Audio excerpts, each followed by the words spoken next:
Bago tayo mag-umpisa sa ating istorya, i-comment mo naman kung taga saan ka at anong oras ka nanonood ngayon. Malay mo, habang nakikinig ka sa kwentong ito, may kapareho kang pinagdadaanan sa buhay. Minsan minamaliit, minsan tinatawanan, pero tahimik lang na naghihintay ng tamang panahon para patunayan na hindi nasusukat sa itsura, pera o mana ang tunay na halaga ng isang tao. Sa gilid ng lumang highway sa bayan ng San Gerardo, may isang talyer na alos laging natatakpan ng alikabok. Hindi iyon malaking talyer. Wala itong makintab na signage, wala ring waiting lounge na may aircon gaya ng mga bagong auto shop sa siyudad. Ang meron lang doon ay lumang bubong na yero, pader na may bakas ng langis, ilang upuang kahoy at isang karatulang halos burado ng pintura. Donato's Auto Repair. Doon lumaki si Caspian Villarreal. Mula pagkabata, hindi laruan ang hawak niya kundi basahan, wrench, tornilyo at lata ng grasa. Sa edad na 10, marunong na siyang magtanggal ng gulong.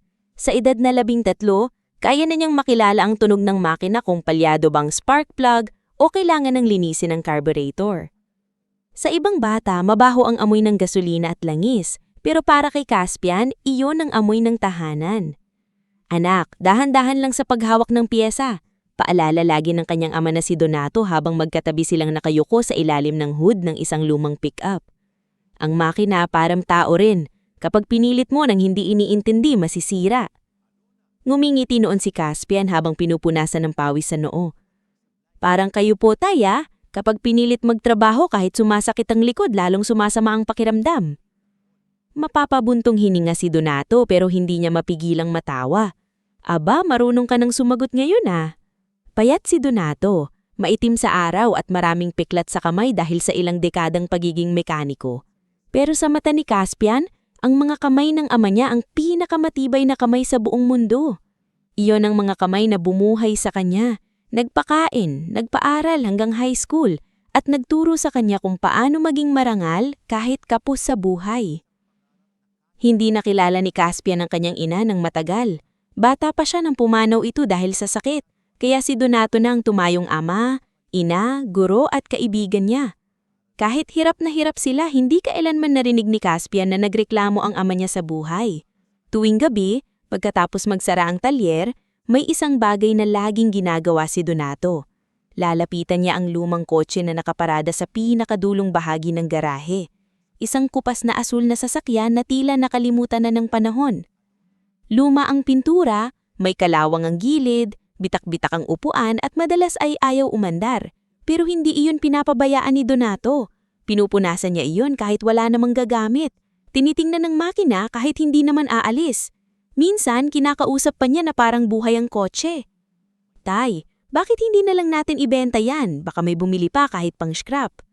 Napatigil si Donato. Dahan-dahan siyang lumingon sa anak. Hindi siya galit pero may lalim ang tingin niya. Huwag mong sasabihin ulit yan, Caspian. Napayuko ang binata. Pasensya na po, akala ko lang kasi makakatulong sa utang natin. Lumambot ang mukha ng ama niya. Lumapit ito at ipinatong ang kamay sa balikat niya. Anak, hindi lahat ng mukhang walang halaga ay basura na. May mga bagay na tahimik lang pero dalang pinakamabigat na alaala.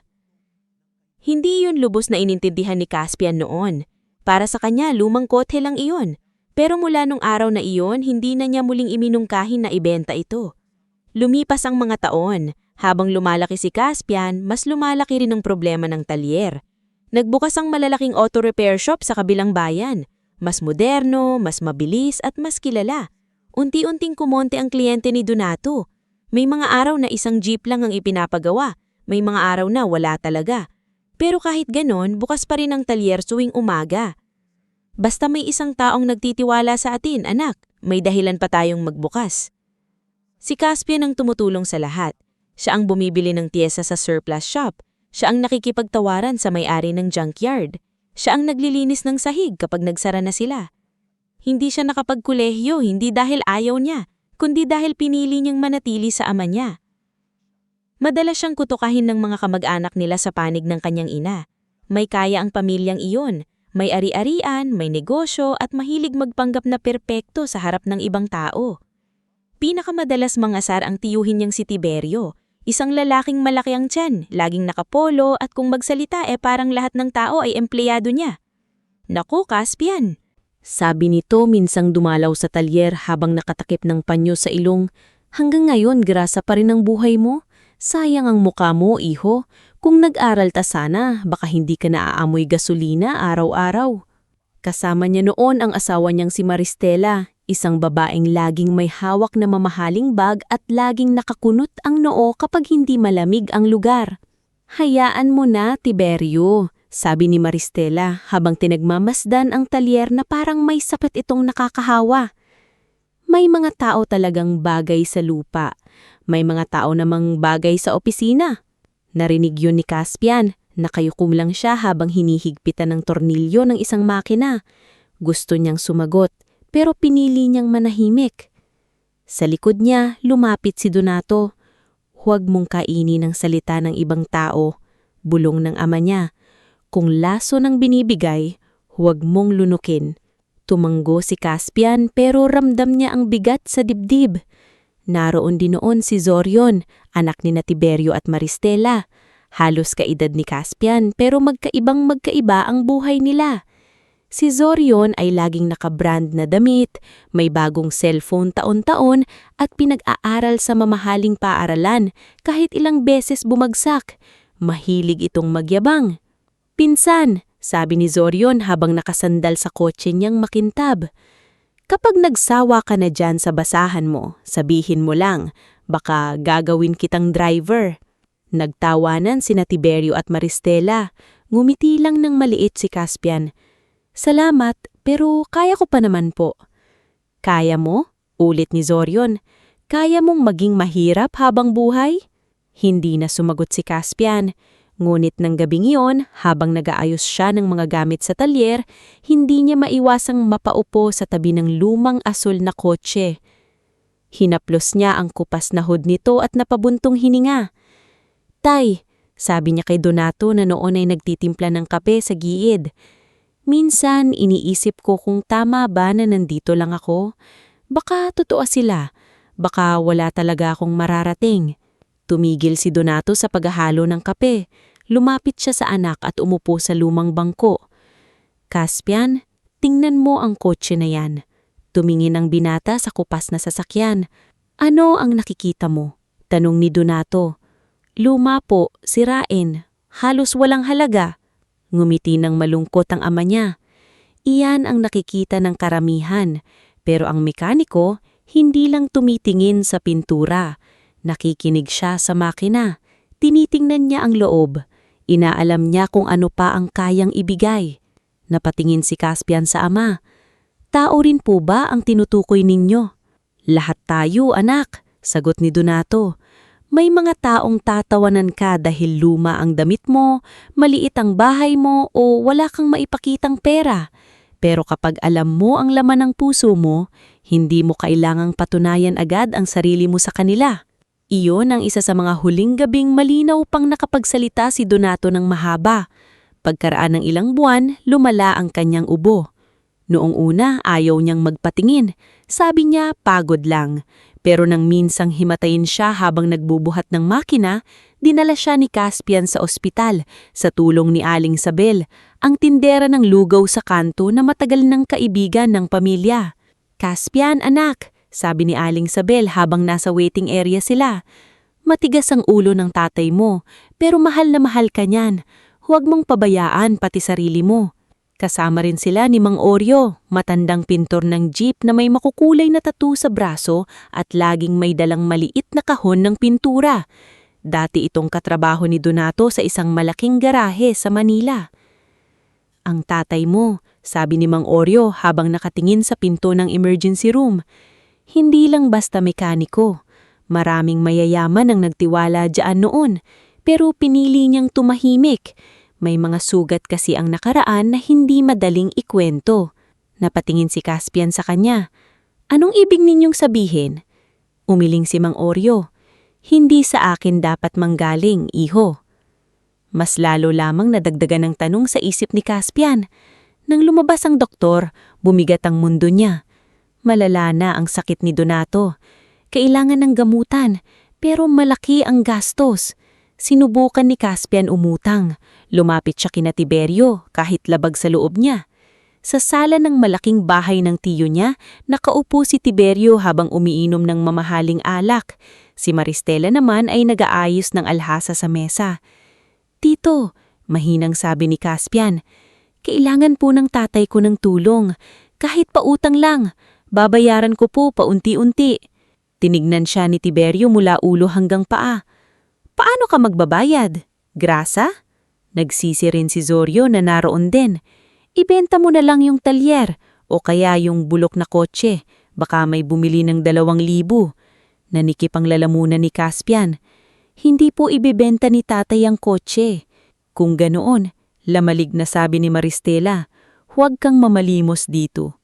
Umuwi si Caspian na walang dala. Sa daan, pinigilan niya ang luha. Hindi para sa sarili niya, kundi para sa ama niyang buong buhay na nagtrabaho ng marangal, ngunit tila walang gustong umalala sa kabutihan nito.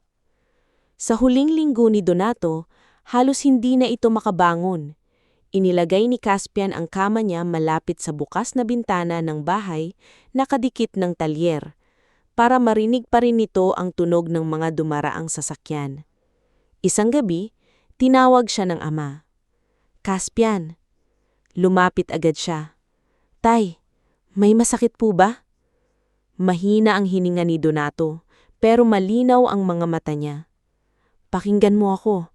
Kapag nawala ako, marami kang maririnig. Maraming tatawa. Maraming magsasabing wala akong iniwan sa'yo. Huwag po kayong magsalita ng ganyan." Hinawakan ni Donato ang kamay niya. Malamig na iyon, pero mahigpit pa rin. "Ang lumang kotse," bulong nito. "Huwag mong ibebenta. Kahit pagtawanan ka nila. Kahit sabihin nilang wala kang napala sa akin." Tumulo ang luha ni Caspian. "Bakit po, tay? Ano po ba ang meron sa kotseng yon?" Saglit na pumikit si Donato. Tila pinag-iipunan ang huling lakas. "Darating ang araw, maiintindihan mo rin.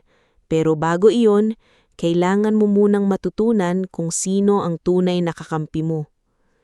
Hindi na napigilan ni Caspian ang pag-iyak. "Tay, huwag niyo po ko hiwan."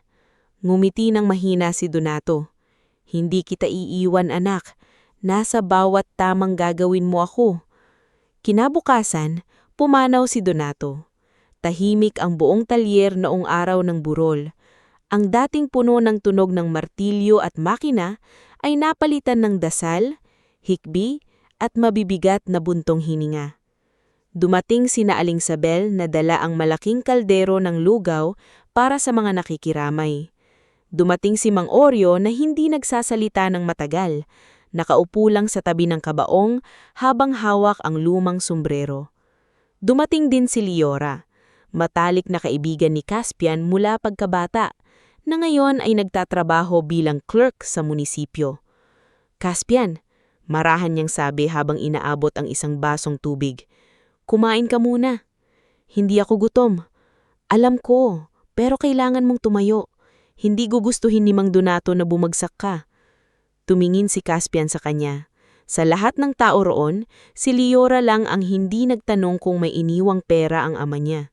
Si Liora lang ang unang nagtanong kung kaya pa ba niya.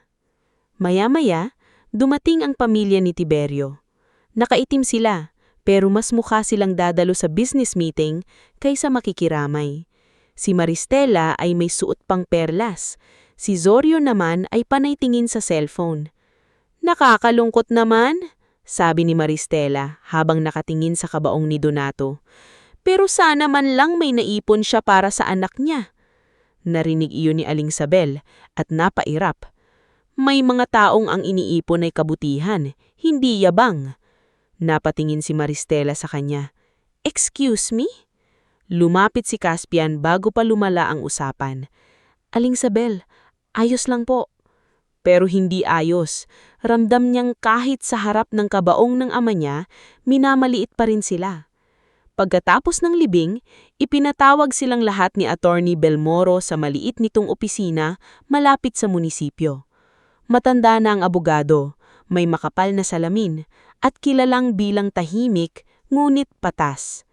Naroon sina Caspian, Tiberio, Maristela, Zorion na naroon bilang moral support, at si Mang Oryo na pinakiusap ni Donato noon na sumaksi kung kinakailangan.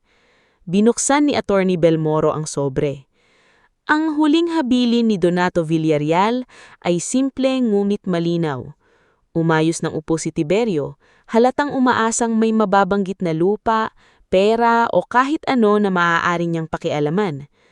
Kay Caspian Villarreal, iniiwan ni Donato ang buong karapatan sa Donato's Auto Repair, ang lahat ng kasangkapan sa loob nito at ang lumang asul na kotse na matagal nang nasa kanyang pangangalaga. Saglit na katahimikan. Pagkatapos, tumawa si Zorion. "Yun na yon?" sabi niya, halos hindi makapaniwala. "Lumang talyer at bulok na kotse?" "Tahimik," saway ni attorney. Pero sumingit si Tiberio.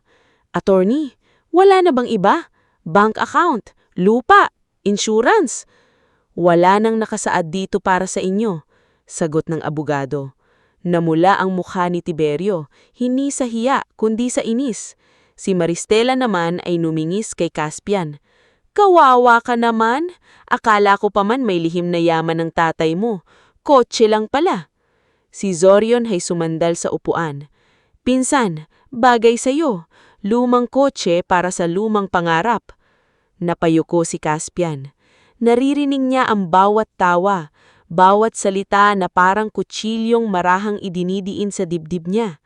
Pero bago siya tuluyang lamunin ng hiya, naramdaman niya ang kamay ni Liora sa kanyang balikat. "Huwag kang makinig sa kanila," bulong niya. Ipinagpatuloy ni Attorney Belmoro ang pagbabasa. Mayroon ding isang sulat mula kay Donato para kay Caspian, ngunit may bilin siyang huwag munang itong buksan hanggat hindi pa dumarating ang panahong mauunawaan ni Caspian ang tunay na halaga ng tiwala. Inabot ng abogado ang sobre kay Caspian. Tinanggap na iyon ng nanginginig ang kamay.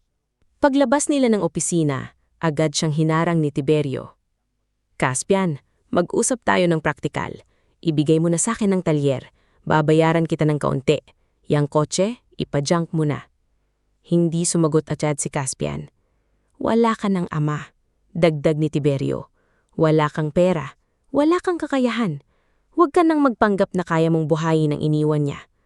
Doon unang tumingala si Caspian. Namumula ang mata niya sa puyat at lungkot, pero buo ang boses niya. "Hindi ko po ibebenta ang talyer, at lalong hindi ko ibebenta ang kotse." Napangisi si Zorion. "Matigas ang ulo mo. Sige, tingnan natin kung hanggang kailan ka kakain ng alikabok." Umalis sila na puno ng pangiinsulto. Naiwan si Caspian sa gilid ng kalsada kasama sina Liora at Mang Oryo. Ilang sandali siyang hindi nagsalita.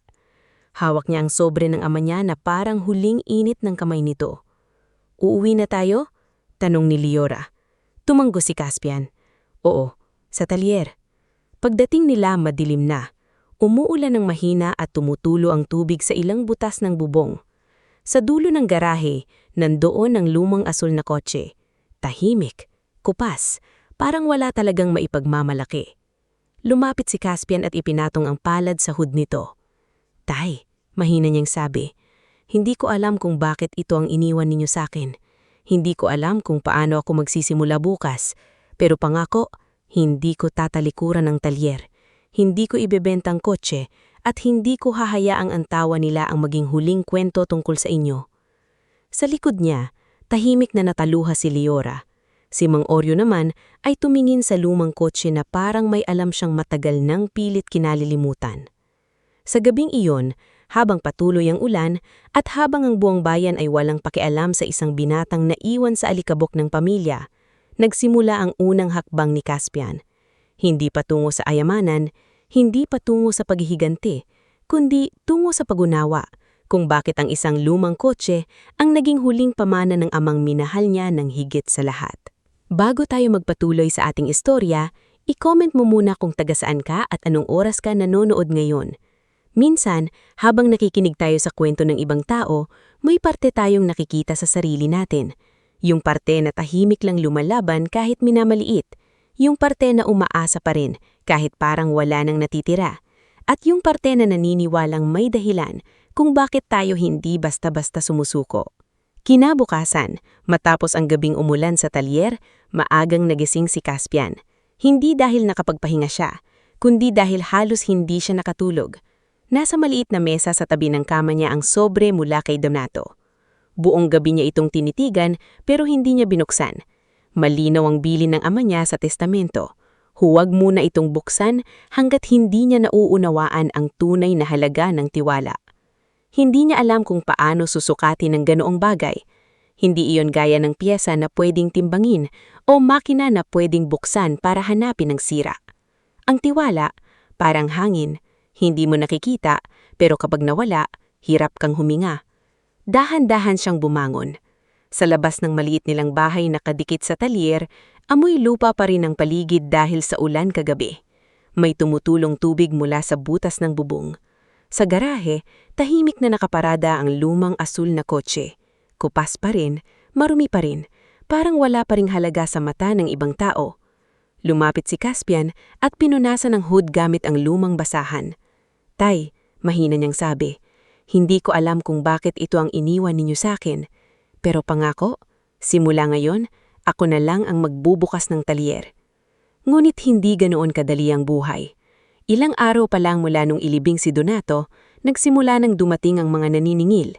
May utang sila sa tindahan ng piyesa, may atrasong bayad sa kuryente, may hulog sa lumang kompresor na matagal nang ginagamit sa talyer. May buwis pang hindi na asikaso dahil inuna ni Donato ang gamutan niya noong huling mga buwan. Habang nakaupo si Caspian sa mesa ng opisina ng talyer, isa-isa niyang tinitingnan ng resibo. Parang bawat papel ay may bigat. "Hindi ka pa kumakain," sabi ni Liora nang pumasok siya bitbit ng 2 supot ng pandesal at kape. Napatingin si Caspian. "Maaga ka." "Bago ako pumasok sa munisipyo, dumaan muna ako." Inilapag ni Liora ang pagkain sa mesa at nakita ang mga resibo. "Gaano kalaki?" Napabuntong hinga si Caspian. Sapat para sa isipin ng kahit sinong matinong tao na isara na ang talyer. Umupo si Liora sa harap niya. "Pero hindi mo isasara. Hindi katangian na tuparin ang pangako mo sa tatay mo. Pero kailangan mong maging maingat. Hindi sapat ang sipag lang. Kailangan mo ring malaman kung sino ang mga taong gusto kang hilahin pababa." Hindi na kailangang hulaan ni Caspian kung sino ang tinutukoy niya. Tama nga si Liora. Ilang araw matapos ang testamento, bumalik si Tiberio sa talyer. Hindi ito nag-iisa. Kasama niya ang isang lalaking matangkad, maputi, maayos ang suot, at may ningiting hindi umaabot sa mata.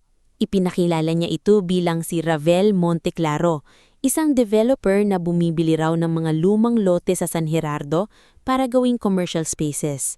"Caspian," sabi ni Tiberio habang panayang ikot ng mata sa talyer, "ito si Mr. Monteclaro, malaki ang maitutulong niya sa'yo." Inabot ni Ravel ang kamay pero hindi agad tinanggap ni Caspian. Ilang segundo silang nagkatitigan bago nakipagkamay ang binata. "Nakikiramay ako sa pagkawala ng ama mo," sabi ni Ravel. "Narinig ko, mabuting mekaniko raw siya." "Opo," maikling sagot ni Caspian. "Sayang ang lugar na ito," pagpapatuloy ni Ravel habang tinitignan ng sirasirang bubong, lumang makina at kalat na pyesa. "Malapit sa highway, maganda ang pwesto, pero sa kondisyon nito, baka mas mabigat pa ang gastos kaysa kita." Tumihim si Tiberio.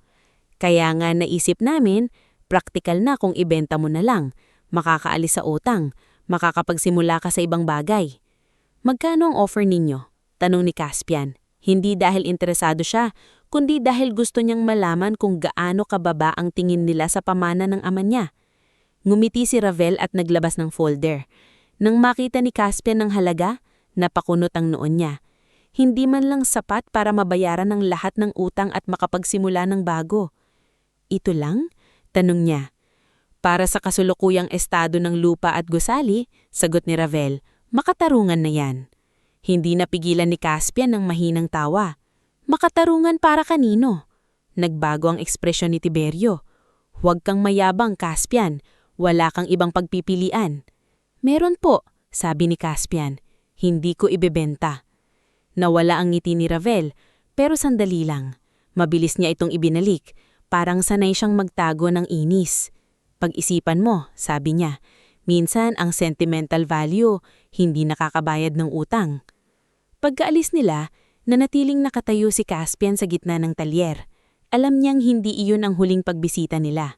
Sa mga sumunod na linggo, sinubukan niyang bumalik sa normal na trabaho. Binuksan niya ang talyer tuwing 6:00 ng umaga, naglagay siya ng karatulang bukas po, kahit alam niyang kakaunti lang ang papasok. Pininturahan niya ng kaunti ang harapan gamit ang natirang pintura ni Mang Oryo. Tinulungan naman siya ng matanda ng libre. Hindi pantay ang hagod mo, biro ni Mang Oryo habang hawak ang brush. Gumiti ng pagod si Caspian. Mekaniko po ako, hindi pintor. Kaya nga nandito ako. Baka mapahiya si Donato sa langit kapag nakita niyang parang balat ng isda ang pintura ng karatulan niya. Natawa si Caspian sa unang pagkakataon matapos ang libing. Dumating din si Aling Sabel, dala ng isang kaldero ng lugaw. Oh, bago kayo magdrama dyan, kumain muna kayo. Libre muna ngayon. Kapag yumaman ka na, saka kita sisingilin ng doble. Aling Sabel, sabi ni Caspian, lagi ninyo akong pinakakain. Baka kayo naman ang malugi. Mas malulugi ako kapag hinayaan kitang manghina. Sino na ang mag-aayos ng tricycle ng pamangkin ko? May mga taong ganun sa buhay ni Caspian. Hindi mayaman, hindi maingay, pero dumarating kapag kailangan mo. Si Mang Oryo, si Aling Sabel, si Liora, sila ang unti-unting nagpapaalala na hindi siya lubusang nag-iisa. Isang hapon, may batang lalaki na sumilip sa talyer. Payat, gusgusin, at may dalang maliit na supot ng plastik. Nakatingin ito sa mga pyesa na parang nasa museo. May kailangan ka? Tanong ni Caspian. Napaatras ang bata. Wala po. Anong pangalan mo? Nico po. Bakit ka nandito? Nag-alanganing ang bata bago sumagot. Naghahanap po ako ng pagkakakitaan, kahit tagawalis lang, kahit pagkain lang ang kapalit. Napatingin si Caspian sa suot nitong tsinelas na magkaiba ang pares. Naalala niya ang sarili niya noong bata pa siya. Hindi man kasing hirap ni Nico, pero alam niya ang pakiramdam ng walang masandalan. Marunong ka bang magwalis? Opo. Marunong ka bang makinig? Opo. Mas mahalaga yun. Inabot ni Caspian ng isang walis. Simula bukas, pwede kang tumulong dito, pero hindi lang walis ang matututunan mo. Tuturuan kitang magmekaniko. Nanlaki ang mata ni Nico. Totoo po? Totoo. Pero bawal magnakaw, bawal magsinungaling, at bawal sumuko agad. Tumanggi ang bata ng mabilis. Opo, pangako po. Mula noon, naging bahagi na ng araw-araw sa talyer si Nico. Tahimik siya noong una, pero mabilis matuto. Kapag tinuturuan siya ni Caspian kung paano makinig sa tunog ng makina, seryoso siyang naikinig na parang mahalagang leksyon sa paaralan. Samantala, si Liora naman ay dumagawa ng sarili niyang paraan para tumulong. Sa munisipyo, habang nag-aayos siya ng lumang records, may napansin siyang pangalan ni Donato sa lumang permit files. May ilang dokumentong nagsasabing dati itong may special authorization para mag-repair ng vintage vehicles ng ilang pribadong kliyente sa Maynila. Isang gabi, dinala ni Liora ang kopya ng ilang papeles sa talyer. Caspian, tignan mo ito. Pinunasan ni Caspian ang kamay at lumapit. Ano yan? Lumang record. May pangalan ng tatay mo. Hindi lang siya basta mekaniko rito. May connection siya noon sa mga high-end restoration jobs. Sumilip si Mang Oryo sa papel at biglang tumahimik. Napansin iyon ni Caspian. Mang Oryo, may alam po kayo? Umiwas ng tingin ng matanda. May mga panahon na hindi madaling balikan, iho. Lagi niyo pong sinasabi yan. Dahil totoo. Pero tatay ko ang pinag-uusapan natin. Saglit na natahimik si Mang Oryo. Pagkatapos, tumingin siya sa lumang asul na kotse.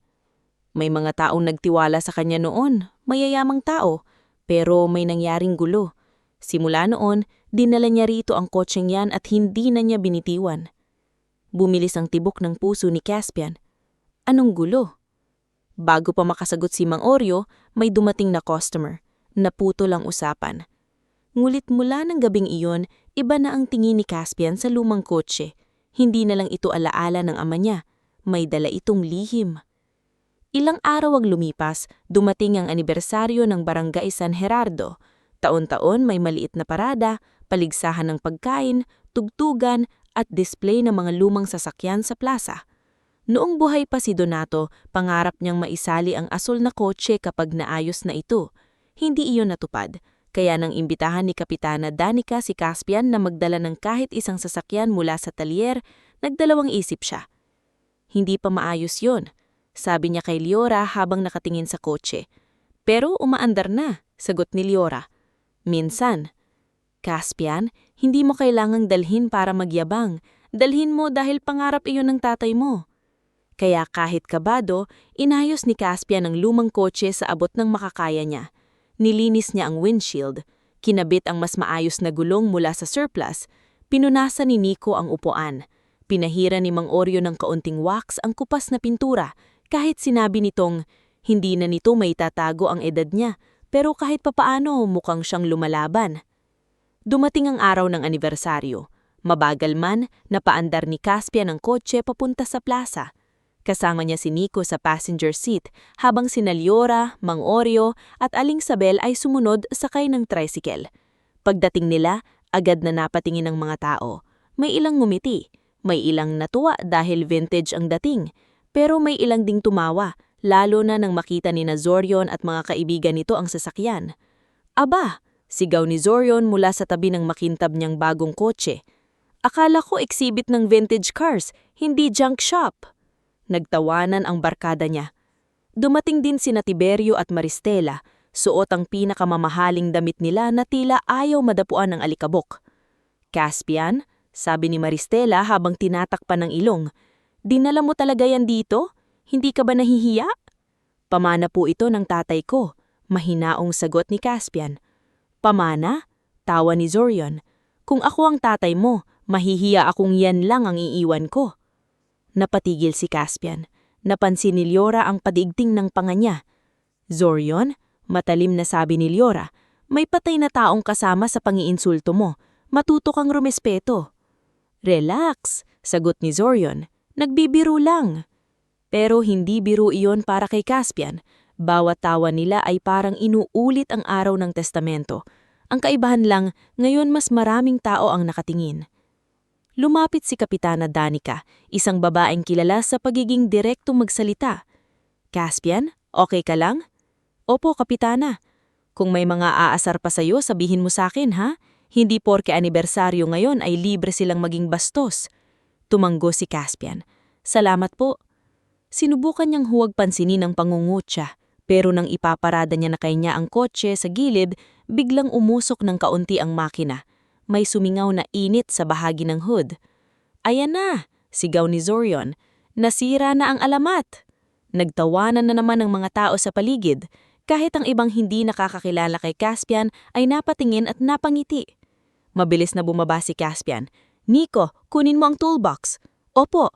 Lumapit si Mang Oreo pero pinigilan siya ni Caspian. Ako na po. Binuksan niya ang hood. Mainit ang singaw ng makina. Pinagmasdan niya ang linya ng hose, ang radiator, at ilang piyesang luma na. Habang kinakapa niya ang isang bahagi malapit sa gilid ng engine bay, may naramdaman siyang kakaiba. Parang may panel na hindi dapat naroon. Kumunot ang noo niya. Ano to? Bulong niya. Tinulungan siya ni Nico na hawakan ng ilaw.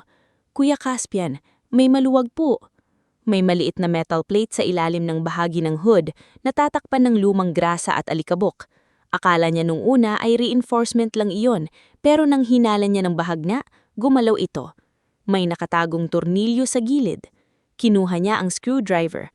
Caspian, tanong ni Liora habang lumapit. Anong nakita mo? Hindi ko alam. Habang abala ang mahat sa panonood, isa-isa niyang tinanggal ang tornilyo. Nang maalis ang metal panel, may tumambad na maliit na compartment sa ilalim ng hood, hindi natural na bahagi ng makina. Sa loob nito, may makapal na plastik na halos nanigas na sa tagal. Natahimik ang paligid. Dahan-dahang hinila ni Caspian ang unang balot. Mabigat. Nang mapunit ang gilid ng plastik, kumislap ang laman sa ilalim ng araw. Ginto. Hindi lang isang piraso, maraming maliliit na gold bars, maayos na nakabalot, may kasamang bundles ng pera na luma, ngunit maingat na nakaseal at isang makapal na envelope ng mga dokumento. Napaatras si Nico. Kuya, napahawak sa bibig si Liora. Si Mang Oreo ay namutla na para bang nakakita ng multo mula sa nakaraan. Si Aling Sabel naman ay napasambit ng dasal. Diyos ko! Ang mga kaninang tumatawa ay biglang matahimik. Si Zorion, na kanina'y halos mapasigaw sa kakatawa, ay nanigas na parang hindi makapaniwala. Si Maristela ay napatingin kay Tiberio at si Tiberio naman ay biglang nawala ang kulay ng mukha. "Isara mo yan," biglang sabi ni Tiberio, mabilis na lumapit. "Caspian, isara mo muna, pag-usapan natin ito bilang pamilya." Agad na humarang si Liora. Hindi na ito simpleng usapan ng pamilya." Tumingin si Caspian sa ginto, sa pera, sa dokumento, at pagkatapos ay sa lumang kotse. Nanginginig ang kamay niya. Hindi niya alam kung matutuwa, matatakot o iiyak. "Hindi ko gagalawin ito," sabi niya, hanggat walang abogado. Tumanggo si Kapitana Danica na mabilis nang lumapit. "Tama, walang hahawak dyan. Tawagin ang pulis, tawagin si Attorney Belmoro at lahat ng tao umatras." "Hindi kailangan ng pulis," singit ni Tiberio. Tinignan siya ni Kapitana Danica. "Bakit? May tinatago ka ba?" Hindi nakasagot si Tiberio. Ilang minuto lang, dumating ang barangay tanod at pulis. Dumating din si Attorney Belmoro, halatang nagmamadali at hinihingal pa. Nang makita niya ang laman ng compartment, napahawak siya sa kanyang salamin. "Donato," mahina niyang sabi, halos sa sarili lang niya. "Kaya pala." Narinig iyon ni Caspian. "Attorney, alam niyo po ba ito?" Hindi agad sumagot ang abogado.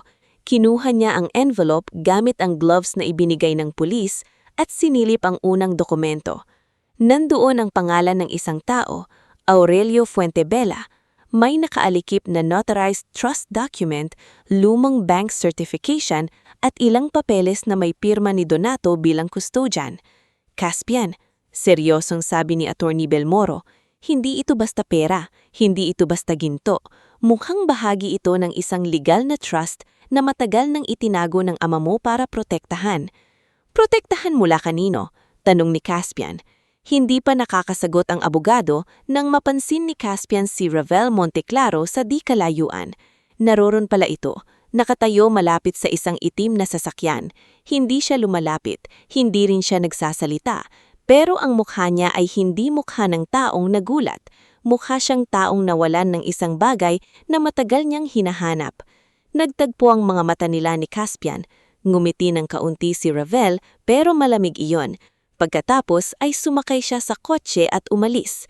Naiwan si Caspian sa gitna ng plaza, kaharap ang pamana ng ama niyang higit pa sa inakala ng lahat. Pero halip na saya ang mangibabaw, kaba ang naramdaman niya.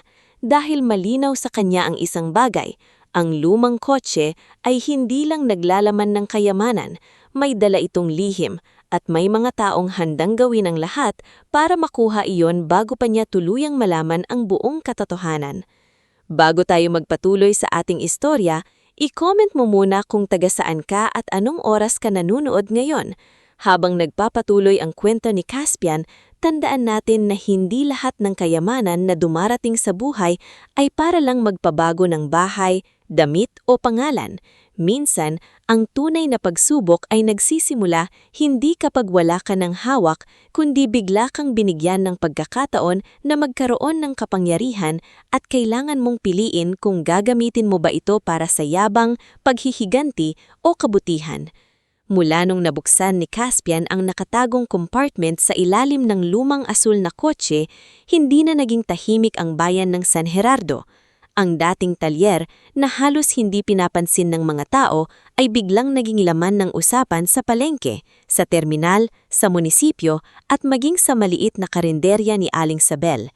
"Alam mo ba, yung binatang mekaniko, milyonaryo na raw ang nakita." "Hindi raw milyon, ginto raw mismong nakita." "Baka naman nakaw yon." "Hindi raw, may abogado raw nang humawak." Iba-ibang version ng kwento, pero iisang laman. Ang dating pinagtatawanan nilang lumang kotse ay may itinatagong kayamanan. Ngunit para kay Caspian, hindi iyon agad naging biyaya.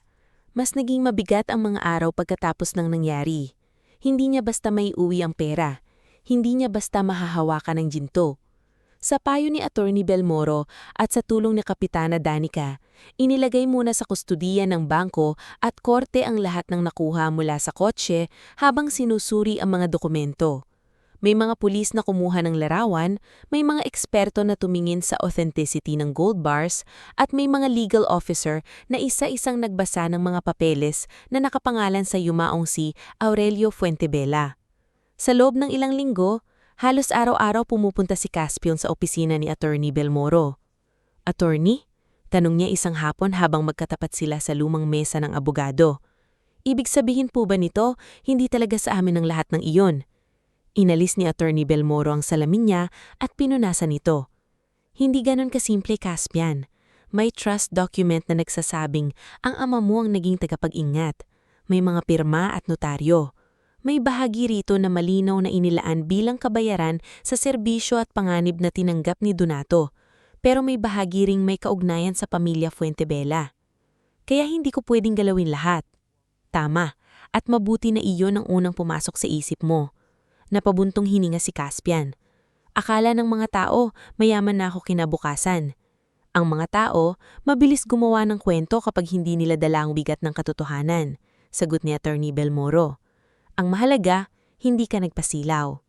Hindi nga nagpasilaw si Caspian, kahit maraming lumapit sa kanya na biglang mabait, biglang kamag-anak, biglang kaibigan, nanatili siyang maingat. May mga taong hindi siya pinapansin noon, pero ngayon ay bumabati sa kanya sa daan. May dating customer na hindi nagbayad ng utang, ngulit ngayon ay nagdadala ng prutas. May mga kakilala sa barangay na biglang nagtatanong kung kailangan niya raw ng driver, sekretarya o bodyguard. Pinakamasakit sa lahat, biglang naging malambing sina Tiberio at Maristela. Isang umaga, dumating sila sa talyer na may dalang mamahaling cake. Si Zorio naman ay nakaporma pa, may suot na salamin kahit hindi naman tirik ang araw. "Caspian," bati ni Tiberio na tila walang nangyaring pang-iinsulto sa opisina ni Attorney Belmoro. "Kumusta ka na, pamangkin?" Hindi sumagot agad si Caspian. Nasa ilalim siya ng isang lumang jeep, inaayos ang tagas ng langis. Lumabas siya, pinunasan ng kamay, at tumayo sa harap nila. "Ano pong kailangan ninyo?" Napangiti si Maristela. Pilit na pilit ang lambing. "Naku, kailangan agad. Hindi ba pwedeng dinalaw lang namin ang pamangkin namin?" Mula sa gilid, nakatingin si Nico habang hawak ang basahan. Si Mang Oreo naman ay nakatahimik na nagpipintura ng lumang fender, pero halatang nakikinig. "Kung tungkol po ito sa nakita sa kotse," sabi ni Caspian, "nasa abogado na po iyon." "Hindi naman," mabilis na sagot ni Tiberio. "Ang sa amin lang, pamilya tayo. Dapat nagtutulungan. Baka kailangan mo ng taong marunong sa negosyo. Si Zorion, pwede mong gawing partner." Muntik nang mabitawan ni Nico ang hawak niyang basahan. Si Mang Oreo naman yan napaubo para itago ang tawa. Si Zorio naman ay nangumiti na parang napakalaking pabor ang ibinibigay niya. "Pinsan, isipin mo, ikaw sa mekaniko, ako sa management. Mas bagay akong humarap sa investors." Tinitigan siya ni Caspian. Naalala niya ang mga tawa nito sa plaza. Ang linyang junk shop. Ang pang-iinsultong ang ama na raw ay dapat mahiya. "Hindi kailangan," mahinahon sabi ni Caspian. Nawala ang ngiti ni Zorion. "Ano?" "Hindi ko kailangan ng partner." Nanigas ang mukha ni Tiberio. "Huwag kang padalas-dalas. Huwag porket nakakita ka ng ginto marunong ka nang magpatakbo ng negosyo." "Hindi po ako padalas-dalas. Kaya nga hindi ko ginagalaw ang hindi pa malinaw na akin." "Caspian," singit ni Maristela.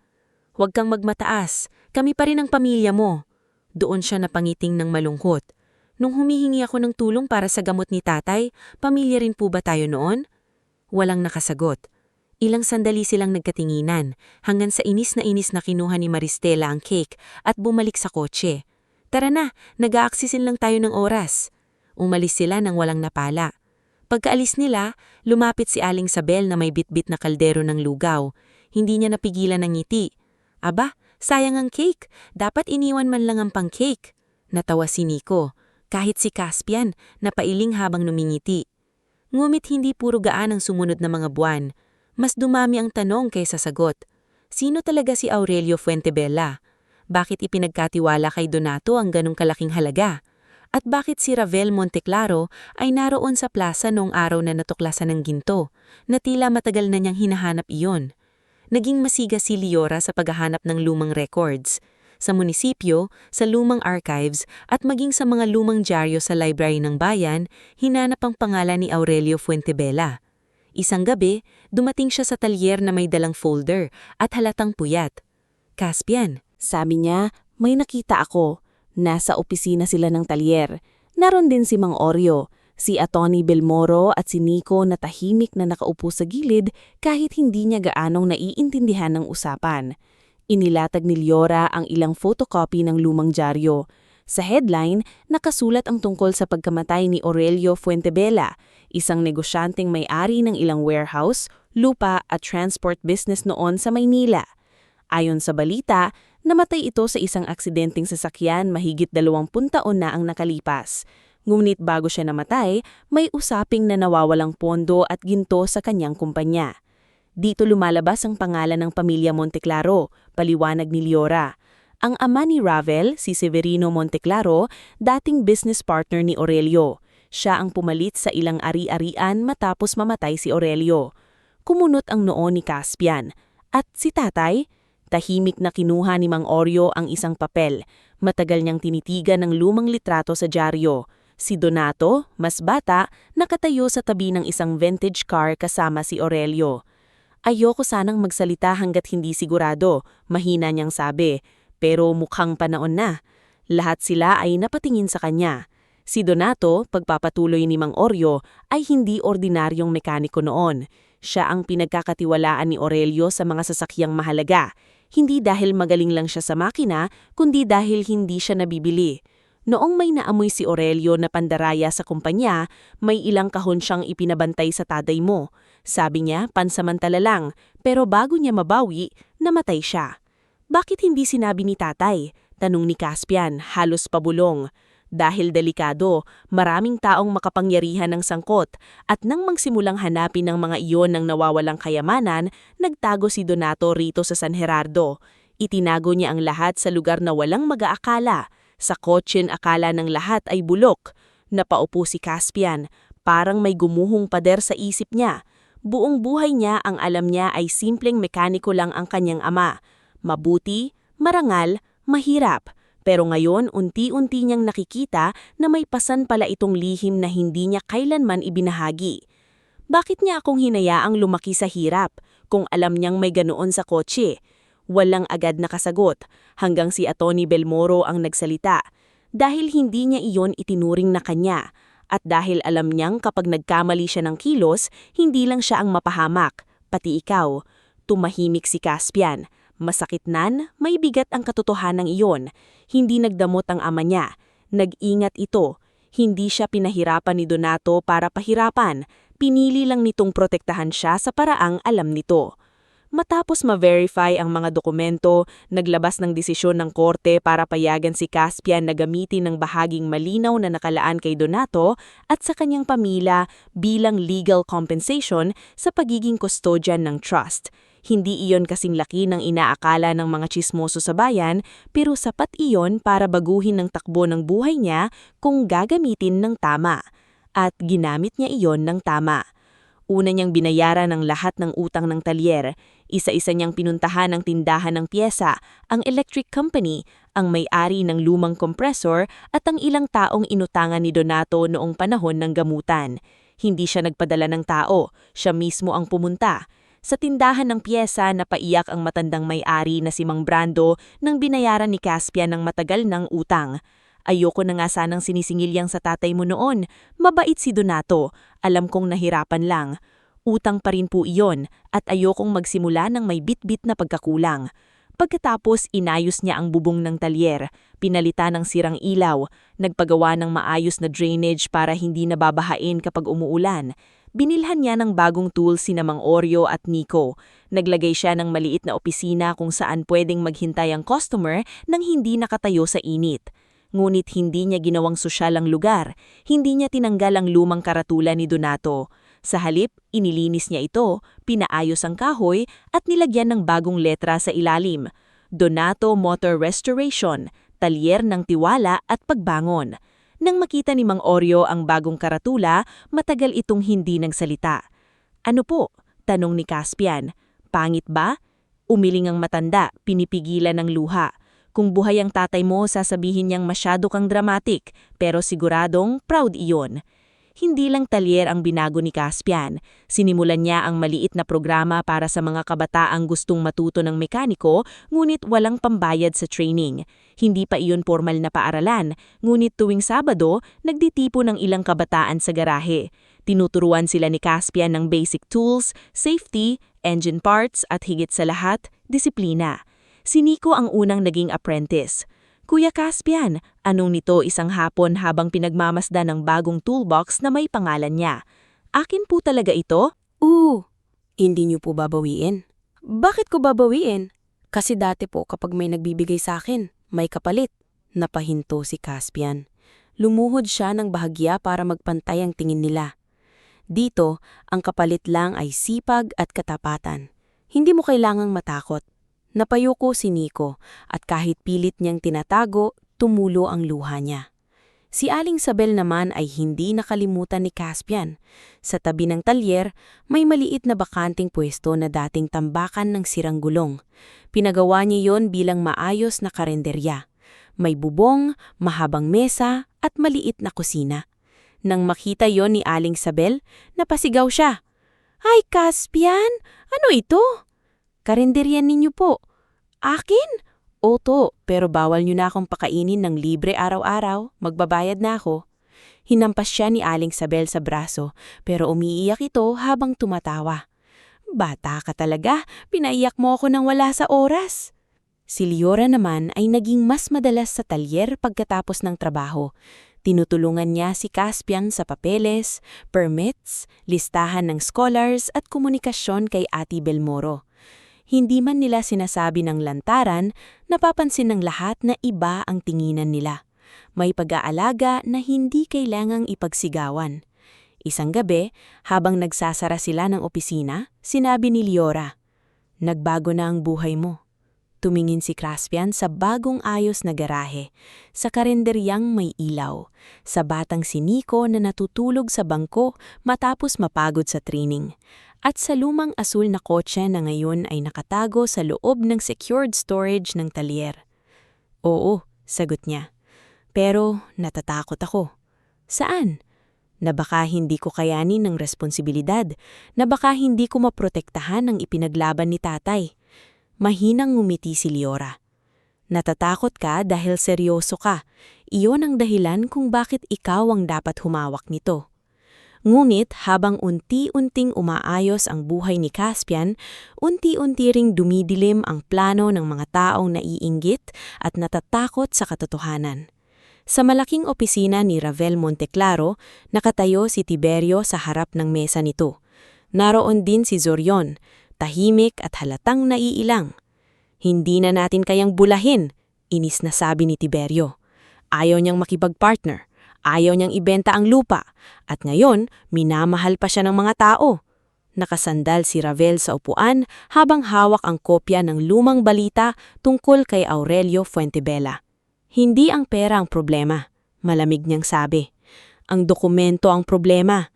Kapag napatunayan niya ang laman niyan, hindi lang lupa ang mawawala sa akin."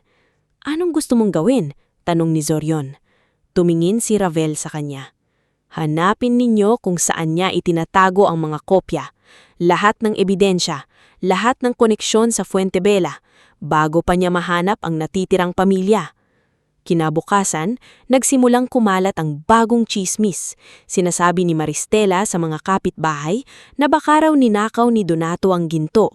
May mga anonymous posts sa social media na nagpaparatang kay Caspian bilang anak ng magnanakaw. May ilang customer na biglang umatras sa pagpapagawa dahil natakot madamay sa gulo. Nasaktan si Caspian, ngulit hindi siya bumalik sa galit. Mas lalo siyang nagtrabaho, mas lalo niyang inayos ang dokumento, mas lalo siyang naging maingat. Isang gabi, habang umuulan ng mahina, nagpaiwan si Nico sa talyer para tapusin ang paglilinis ng tools. Ang Mang Oreo ay umuwi na. Ang si Aling Sabel naman ay nagsara na ng karenderya. Si Caspian at Liora naman ay nasa munisipyo kasama si Ate Belmoro para magpa-certify ng karagdagang papeles. Tahimik ang buong compound. Hindi alam ni Nico na may dalawang lalaking nakasuot ng itim na pumasok sa likod ng bodega. May dala silang lata ng gasolina. Hinanap nila ang filing cabinet kung saan nila inaakala na nakatago ang mga dokumento. Nang wala silang makita, binuhusan nila ng gasolina ang ilang kahon ng lumang pyesa at papeles. Naamoy ni Nico ang usok bago niya nakita ang apoy. "Sunog!" sigaw niya. Mabilis siyang tumakbo papunta sa bodega. Sa gitna ng usok, nakita niya ang maliit na metal box na minsang itinabi ni Mang Oreo sa lumang shelf matapos ayusin ang gamit ni Donato. Hindi niya alam kung mahalaga yon, pero nakita niya ang pangalan ni Donato sa ibabaw. Kahit takot, kinuha niya ito. Paglabas niya, halos nadapa siya habang lumalaki ang apoy sa likod ng talyer. Dumating ang mga kapitbahay, sumigaw, nagbuhos ng tubig. Ilang minuto pa bago dumating ang bumbero. Nang makarating sina Caspian at Iora, nagliliyab na ang bahagi ng bodega. "Nico!" sigaw ni Caspian. Tumakbo ang bata palapit sa kanya. Ubo ng ubo, yakap ang metal box. "Kuya, hingal!" nito. "Ito po, nakita ko po, baka importante." Niyakap siya ni Caspian ng mahigpit. "Bakit mo pinasok? Pwede kang napahamak." "Pasensya na po, akala ko po kailangan nyo." Hindi na nagalit si Caspian. Hinawak niya ang mukha ng bata at tinignan kung may sugat. "Ikaw ang mahalaga, Nico. Hindi kahon, hindi papel. Ikaw." Habang inaapula ang apoy, binuksan ni Attorney Belmoro ang metal box sa ligtas na bahagi ng talyer. Sa loob nito ay may lumang litrato ni Donato, Aurelio Fuentebella, Mang Oreo at isang batang babae na nakangiti habang hawak ang kamay ni Aurelio. May kasama ring maliit na memory card na nakabalot sa papel at isang sulat na hindi pa nabubuksan. Napatitig si Caspian sa litrato. "Sino ang batang babae?" tanong ni Liora. Matagal na tumingin si Mang Oreo bago sumagot. Nanginginig ang boses niya. "Kung tama ang hinala ko, siya ang apo ni Aurelio, ang huling taong dapat makaalam kung bakit namatay ang lolo niya." Sa likod nila, patuloy na umuusok ang nasunog na bodega. Nasira ang ilang gamit, ilang lumang records at malaking bahagi ng pinaghirapan nilang ayusin. Ngulit sa kamay ni Caspian, may bagong piraso ng katotohanang iniligtas ng batang minsan niyang kinupkop. Napatingin siya sa madilim na kalsada sa labas ng talye. Alam niyang hindi aksidente ang sunog. Alam niyang may taong natatakot sa unti-unting paglabas ng katotohanan. At sa unang pagkakataon mula nang magbago ang buhay niya, hindi na lang siya basta anak na tumutupad sa pangako sa ama. Si Caspian ay naging tagapagtanggol na rin ng lihim na kayang gumiba sa pamilyang matagal nang nagtago sa likod ng yaman at kapangyarihan. Bago tayo magpatuloy sa ating istorya, i-comment mo muna kung taga saan ka at anong oras ka nanonood ngayon. Habang lumalalim ang kwento ni Caspian, tandaan natin na may mga katotohanang hindi agad ibinubunyag dahil minsan mas mabigat ang kapalit nito kaysa sa mismong lihim. Pero kahit gaano katagal itago ang kasinungalingan, darating at darating ang araw na may taong tatayo para ilabas ang totoo. Isang taon nang lumipas mula nang masunog ang bahagi ng bodega ng Donato Motor Restoration. Hindi na bumalik sa dati ang talyer, hindi dahil nasira ito, kundi dahil mas pinatatag pa ito ni Caspian. Ang dating madilim at tagpi-tagping garahe ay naging mas maayos, mas ligtas at mas buhay. Sa harapan, nakatayo pa rin ang lumang karatula ni Donato, ngunit sa paligid nito ay may bagong ilaw, bagong bubong at malinis na sementadong sahig. Tuwing umaga, maririnig ang sabay-sabay na tunog ng tools, tawanan ng mga apprentice at boses ni Aling Sabel mula sa karinderya. "Oh, mga bata, huwag puro trabaho. Kapag nanghina kayo, makina na lang ang makakain ninyo." Tatawa ang mga kabataang tinuturuan ni Caspian. Si Nico na dating batang gusgusin at takot sa sariling anino, ngayon ay isa ng masiglang apprentice na marunong nang magbasa ng basic engine diagram. Hindi pa siya eksperto, pero malayo na siya sa batang minsang kumasok sa talyer para humingi ng kahit anong trabaho kapalit ng pagkain. "Kuya Caspian," tawag ni Nico isang umaga habang hawak ang wrench. "Tama po ba na loose timing belt ang tunog nito?" Lumapit si Caspian, nakinig sa makina at ngumiti. Malapit, hindi belt, bearing ang naririnig mo, pero maganda na ang pakinig mo. Namanlaki ang mata ni Nico. Ibig sabihin gumagaling na po ako? Matagal ka nang gumagaling, hindi mo lang napapansin. Sa ganitong mga sandali nararamdaman ni Caspian na may saysay ang lahat ng nangyari. Ang ginto at pera na natagpuan sa lumang kotse ay hindi niya ginamit para magtayo ng mansyon, bumili ng mamahaling sasakyan o ipagyabang sa mga taong nang maliit sa kanya. Ginamit niya ito para bumuo ng lugar kung saan ang mga taong minsang walang mapuntahan ay pwedeng magsimula muli. Ngunit kahit gaano kaganda ang takbo ng negosyo at minahal na siya ng community, hindi pa rin tapos ang bigat na iniwan ng lihim ng kanyang ama. Sa loob ng maliit na opisina ng talyer, itinago ni Caspian ang metal box na iniligtas ni Nico noong gabi ng sunog. Nandoon ang lumang litrato ni Donato, Aurelio Fuentebella, Mang Oryo at ang batang babae na hindi pa rin nilang kilala. Nandoon din ang memory card na hindi agad nabuksan dahil kailangan pa ng forensic expert upang matiyak na hindi masisira ang laman. At nandoon ang sulat na matagal nang hindi pinakikialaman ni Caspian. Hindi ito ang sombre mula sa testamento ng kanyang ama. Ibang sulat ito, mas luma, mas dilaw ang papel, may pangalan sa labas, para sa apo ni Aurelio. Maraming beses niyang itong tinitigtig, maraming beses niyang gustong buksan, pero bawat beses pinipigilan niya ang sarili. Pakiramdam niya hindi sa kanya ang laman.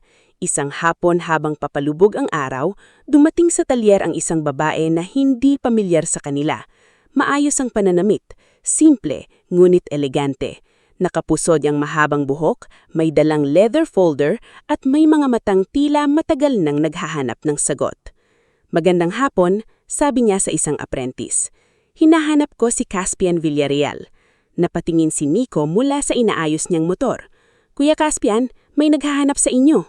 Lumabas si Caspian mula sa garahe, may bahid ng langis ang braso. Nang makita niya ang babae, agad niyang napansin ang pamilyar sa mukha nito. Hindi niya agad matukoy kung saan niya ito nakita hanggang bumalik sa isip niya ang lumang litrato sa metal box. Ang batang babae sa litrato, mas matanda na ngayon, mas seryoso, pero pareho ang mga mata. Ako si Caspian, sabi niya. Kayo po? Mireya Fuentebella. Tumahimik ang paligid na tila biglang kuminto ang ingay ng talyer. Sa malayo, napalingon si Mang Oryo. Si Liora, napapasok pa lang sa gate dala ang ilang folder mula munisipyo, napatigil din. Lumunok si Caspian. Fuentebella? Tumanggo ang babae. Apo ako ni Aurelio Fuentebella at gusto kong malaman kung bakit ang pangalan ng lolo ko ay nasa mga dokumentong lumabas mula sa kotse ng ama mo. Hindi galit ang boses niya, pero matalim. May sakit sa likod ng bawat salita. Pinasok siya ni Caspian sa opisina. Naroon sina Liora, Mang Oryo at maya-maya ay dumating si Attorney Belmoro matapos tawagan. Hindi nagsalita agad si Mireya. Pinagmasdan niya ang loob niyang talyer, ang mga lumang larawan ni Donato sa dingding at ang karatula ng training program para sa mahihirap na kabataan. Hindi ko alam kung anong dapat kong maramdaman, sabi ni Mireya habang nakaupo. Buong buhay ko sinabi sa akin ng pamilya ko na nawala ang yaman ng lolo ko dahil sa kaguluhan sa negosyo. May nagsabing ninakaw, may nagsabing itinago, may nagsabing wala ng pag-asang mahanap, tapos bigla kong malalaman na bahagi nito ay nasa kotse ng isang mekaniko. Ramdam ni Caspian ang bigat ng paratang kahit hindi ito direktang sinabi. Hindi ko po alam ang tungkol dito habang buhay pa ang tatay ko, mahinahon niyang sagot. Nalaman ko lang ng aksidenteng mabuksan ng nakatagong compartment sa hood. Madaling sabihin yan. Alam ko, kung ikaw ako maniniwala ka ba agad? Hindi agad nakasagot si Caspian. Sa halip, tumayo siya, kinuha ang metal box mula sa cabinet at inilapag ito sa mesa. Binuksan niya ito at inilabas ang lumang litrato. Nang makita ni Mireya ang larawan, nanigas siya. Dahan-dahan niyang kinuha ito. Nanginginig ang mga daliri niya habang hinahaplos ang mukha ng matandang si Aurelio. Lolo, bulong niya. Tumingin siya sa batang babae sa litrato. Ako ito. 6 na taong gulang ako rito. Si Mang Oryo ay napayuko. Naaalala kita. Mahilig kang magdala ng pulang laso sa garahe noon. Pinapaupo ka ni Don Aurelio sa malayo kapag inaayos namin ang kotse niya. Napatingin si Mireya sa kanya. Kayo si Oryo? Tumango ang matanda. Opo. Binanggit kayo ng yaya ko noon. Sabi niya may 2 taong pinagkakatiwalaan si Lolo sa garahe, si Oreo at si Donato. Doon unang lumambot ang mukha ni Mireya. Inabot ni Caspian ang lumang sulat. May nakita kaming sulat. Hindi ko binuksan dahil pangalan ninyo ang dapat makatanggap. Napatitig si Mireya sa sobre. Ilang sandali bago niya ito tinanggap. Nang buksan niya iyon, bumigat ang hangin sa opisina. Tahimik silang lahat habang binabasa niya ang sulat ni Donato. Unti-unting tumulo ang luha sa mukha niya. Nisulat niya. Nanginginig ang boses ni Mireya.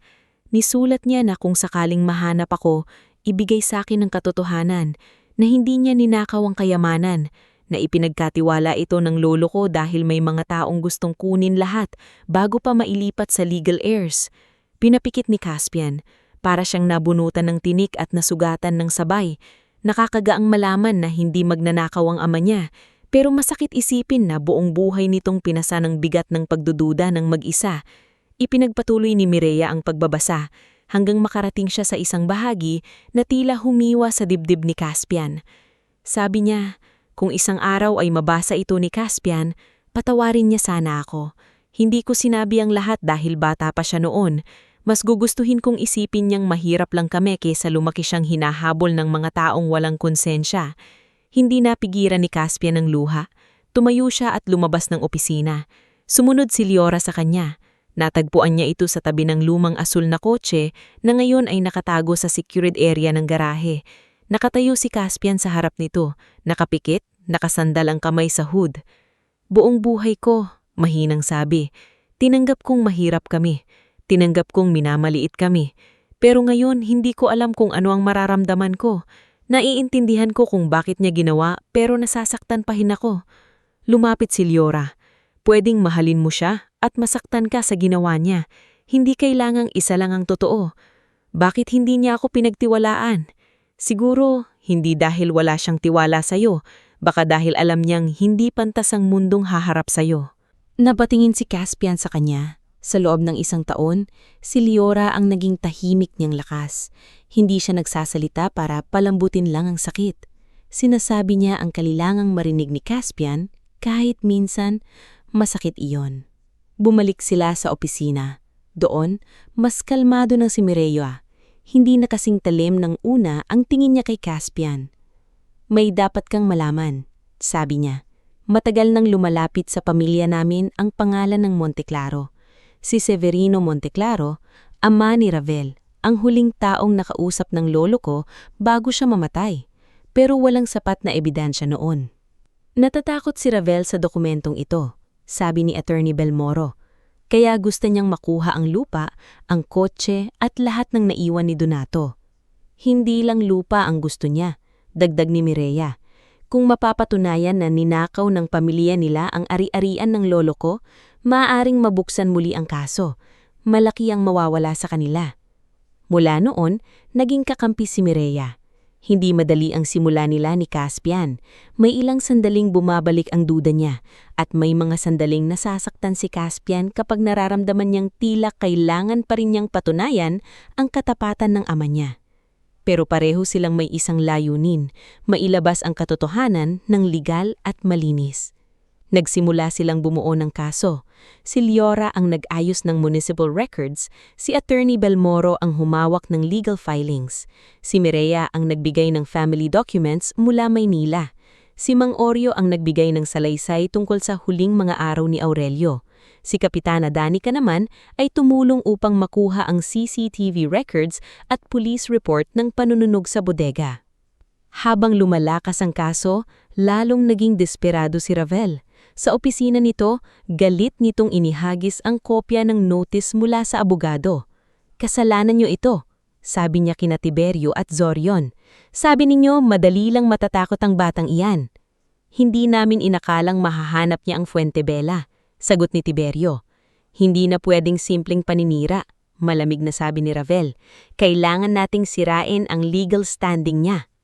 Doon nila sinimulan ang peking dokumento. Gumawa si Zorion ng deed of sale na nagsasabing bago mamatay si Donato, na ibenta na raw nito ang lumang kotse at ilang gamit ng talyer sa pamilya ni Tiberio. Gamit ang koneksyon ni Ravel, sinubukan nilang papirmahin ang isang tiwaling notaryo upang magmukhang luma ang dokumento. Samantala, si Maristela ay nagpa-interview sa lokal na online show. Nakasuot siya ng simpleng damit na tila nagpapanggap na api. "Masakit po sa amin," sabi niya sa kamera, "dahil pamilya namin si Caspian, pero kailangan lumabas ang totoo. Matagal naming pinagdududahan na may itinagong kayamanan si Donato. Hindi kami naninira. Gusto lang namin ng hustisya." Habang pinapanood ni Caspian ang video, gusto niyang ibato ang cellphone, pero pinigilan siya ni Liora. "Huwag mong sagutin ng galit," sabi niya. "Sagutin natin ng ebidensya." Kahit sinisira, hindi tumigil si Caspian sa trabaho. Mas lalo niyang pinangalagaan ng talyer at mga apprentice. Ngunit sa likod ng kanyang katahimikan, naghahanda siya. Alam niyang papalapit na ang mas malaking laban. Isang gabi, matapos ang habang meeting sa opisina, napansin ni Nico na may maliit na bagay sa ilalim ng mesa, isang memory card reader na hindi kanila. Natakot siya. Naalala niya ang memory card mula sa metal box na pansamantalang nasa kanya dahil siya ang inutusang magdala kay Attorney Belmoro kinabukasan. "Kuya Caspian?" tawag niya, pero nasa labas si Caspian kausap si Mang Oreo. Bago pa siya makalapit, biglang may humabol sa kanya mula sa likod ng talyer. Tinakpan ng bibig niya. Nahulog ang maliit na pouch na may memory card, pero nasalo ito ni Nico at naisuksok sa loob ng sapatos bago siya tuluyang naisakay sa van. Nang marinig ni Caspian ang tunog ng gulong, tumakbo siya labas. Nakita niya ang van na papalayo sa madilim na dalagaan. "Nico!" sigaw niya. Nakita ni Aling Sabel mula sa karinderya ang huling bahagi ng plaka. "Caspian, kulay abo ang van, may gasgas sa likod." Hindi na nag-aksaya ng oras si Kapitana Danica nang tawagan siya. Pinakilos niya ang mga tanod. Ang mga tricycle driver sa terminal ay nag-volunteer agad. "Si Nico ang bata sa talyer," sabi ng isang driver. "Hindi namin pababayaan iyon." Dumating si Liora, hingal at nanginginig. "Caspian, tatawag ako sa pulis." Si Mireya naman ay agad na nagtawag sa abogado at sa kontak niya sa Maynila. Si Mang Oreo, kahit matanda na, hawak ang lumang tubo na parang handang sumugod.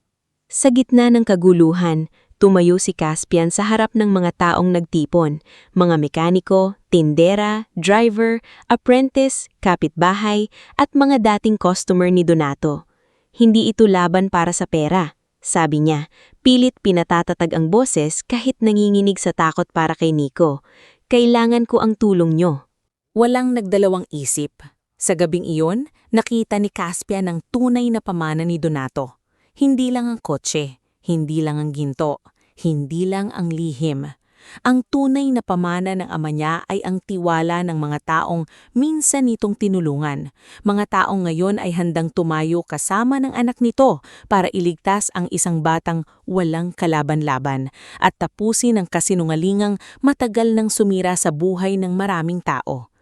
Bago tayo magpatuloy sa huling bahagi ng ating storya, i-comment mo muna kung taga saan ka at anong oras ka nanonood ngayon. Sa bawat kwentong puno ng pagsubok, darating ang sandaling kailangang mamili ang isang tao. Mananatili ba siyang takot dahil sa bigat ng kalaban o tatayo siya kahit nanginginig dahil may mga taong umaasa sa kanya? Ito na ang bahagi kung saan ang lahat ng sakit, lihim at pangungutya ay haharap sa katotohanang matagal ng pilit ibinaon. Madilim ang kalsada sa labas ng Donato Motor Restoration nang nawala sa paningin ni Caspian ang kulay abong van na tumangay kay Nico. Ang tunog ng makina nito ay mabilis nang nilamon ng gabi, pero ang sigaw ni Caspian sa pangalan ng bata ay nanatiling umaalingaw-ngaw sa loob ng talyer. "Nico!" Tumakbo siya sa gitna ng kalsada, halos hindi alintana ang mga sasakyang dumaraan. Kung hindi lang siya nahawakan ni Mang Oreo sa braso, baka nagpatuloy siya sa paghabol kahit walang direksyon. "Caspian!" sigaw ng matanda. "Mag-isip ka! Hindi mo siya maiiligtas kung susugod ka ng walang plano." Nanginginig ang buong katawan ni Caspian. Ang batang minsan niyang pinapasok sa talyer para lang magwalis, ang batang tinuruan niyang humawak ng wrench, ang batang unti-unti nang natututong mangarap ay kinuha dahil sa laban na nagsimula bago pa man siya ipanganak. Lumapit si Liora, hawak ang cellphone. Tumawag na ako sa pulis, papunta na sila. Si Kapitana Danica, pinakikilos na ang mga tanod. Si Aling Sabel, kahit namumutla, ay tumayo sa harap ng ilang tricycle driver na nagtipon sa terminal. Mga anak, hindi ibang tao si Nico. Bata natin yan dito. Kung may nakita kayong van na kulay abo, may gasgas sa likod, sabihin nyo agad. Isang driver na naggangalang Pando ang nagtaas ng kamay. Aling Sabel, may nakita akong ganong kanina. Dumaan sa lumang daan papuntang bodega lang Monte Claro sa may ilog. Hindi ko lang pinansin kasi akala ko delivery. Nagkatinginan sina Caspian, Liora, Kapitana Danica at Mireya. Bodega ng Monte Claro, ulit ni Mireya, malamig ang boses. Kay Ravel yon. Hindi tayo basta susugod, sabi ni Kapitana Danica. May pulis na parating, pero hindi rin tayo uupo lang habang dinadala nila ang bata kung saan. Dumating si Attorney Belmoro na hingal, dala ang folder ng legal documents. Caspian, kailangan nating makuha si Nico ng buhay at kung nasa kanya ang memory card, wala akong pakialam sa memory card ngayon, si Nico ang kukunin natin. Napatingin sa kanya si Attorney Belmoro. Saglit itong natahimik, pagkatapos ay tumanggo. Tama ka, una ang bata, saka na ang ebidensya. Samantala, sa loob ng lumang bodega sa may ilog, nakaupo si Nico sa sahig, nakatali ang kamay, may tape sa bibig, at nanginginig ng takot. Malamig ang semento, amoy kalawang, lumang kahoy at gasolina ang paligid. Sa labas, naririnig niya ang mahinang usapan ng mga lalaking dumukot sa kanya. Nasaan ang memory card? Tanong ng isa. Wala sa pouch niya, baka nasa talyar pa. Hindi, sabi ni boss, nasa bata raw. Hanapin niyo. Pinilit ni Nico na hindi umiyak. Nasa loob ng kanyang sapatos ang maliit na memory card na naisuksok niya bago siya naisakay sa van. Masikip yun sa ilalim ng medyas, pero hindi siya gumagalaw. Naalala niya ang sinabi ni Caspian yung unang araw niya sa talyer, bawal magnakaw, bawal magsinungaling, at bawal sumuko agad. Kuya Caspian, bulong niya sa isip, sana mahanap niyo ko. Hindi nagtagal, bumukas ang pinto ng bodega. Pumasok si Ravel Monteclaro, suot ang mamahaling polo na hindi bagay sa maruming lugar. Kasunod niya si Zorion, halatang kinakabahan, at si Tiberio na paulit-ulit na pinupunas ang pawis sa noo. Tinanggal ng isang tauhan ang tape sa bibig ni Nico. Nasaan ang memory card? Tanong ni Ravel. Umiling si Nico. Hindi ko po alam. Sumampal si Zorion sa tabi ng mesa, hindi sa bata, pero supat para magulat ito. Huwag kang magsinungaling! Zorion, malamig na saway ni Ravel. Takutin mo pero wag mong saktan ng may marka. Bata iyan, mas mahirap ipaliwanag. Nanlamig si Nico. Doon niya naintindihan na para sa mga taong ito, hindi siya bata, sagabal lang siya. Sa labas, nagsimulang kumilos ang mga tricycle driver at tanod. Hindi sila dumiretso sa bodega para hindi mahalata. Ang iba ay nagkunwaring may sirang tricycle sa anto. Ang iba ay nagbantay sa likod na daan. Si Kapitana Danica at ang mga pulis ay dahan-dahang lumapit sa madilim na bahagi ng kalsada. Kasama nila si Caspian, pero pinigilan siya ng pulis na si Sergeant Halcon. Hindi ka pwedeng mauna. Sabi nito, kapag nagkagulo, baka madamay ang bata. Sergeant, ako ang pakay nila, sagot ni Caspian. Kapag nakita nila ako, baka mailayo natin ang atensyon kay Nico. Mariing umiling si Liora. Hindi kanila gagawing pain. Hinawakan ni Caspian ang kamay niya. Liora, kung hindi ako kikilos, habang buhay kong maririnig ang sigaw ni Nico sa isip ko. Hindi ito tungkol sa tapang lang, sagot ni Liora, nangingilag ang luha. Kailangan kitang makauwi rin. Saglit silang nagkatitigan. Sa gitna ng takot, malinaw kay Caspian kung sino ang matagal nang nasa tabi niya. Hindi dahil mayaman na siya, hindi dahil may laban siyang sikat, kundi dahil noong wala pa siyang kahit ano, naroon na si Liora. Uuwi ako, mahina niyang sabi. Kasama si Nico. Sa tulong ng pulis, naglatag sila ng plano. Tatawagan ni Attorney Belmoro si Ravel, magpapanggap na handang makipagpalitan ng dokumento.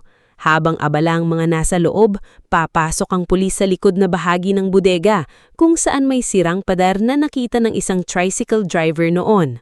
Tumunog ang cellphone ni Ravel. Nang makita niya ang pangalan ni Attorney Belmoro, ngumiti siya. Attorney, sagot niya. Gabi na, may kailangan ba kayo?